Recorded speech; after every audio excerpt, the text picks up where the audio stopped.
ঢাকা মহানগর উত্তর বিএনপির যুগ্ম আহ্বায়ক মোহাম্মদ আক্তার হোসেন বলেছেন, দেশের মানুষ এখন পরিবর্তন চায় সুশাসন, স্বচ্ছতা ও জবাবদিহিতা। দমন পীড়নের মধ্যেও বিএনপির নেতাকর্মীরা রাজপথে রয়েছেন, কারণ জনগণের আস্থাই তাদের শক্তি।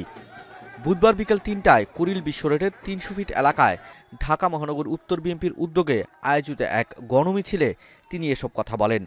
এতে ঢাকা ১৮ আসনের বিভিন্ন ওয়ার্ডের বিএনপি ও অঙ্গ সংগঠনের বিপুল সংখ্যক নেতাকর্মী অংশ নেন। মিছিলটি শেষে পরিণত হয় এক বৃহৎ জনসমুদ্রে। অনুষ্ঠানে প্রধান অতিথি হিসেবে উপস্থিত ছিলেন মোহাম্মদ আক্তার হোসেন।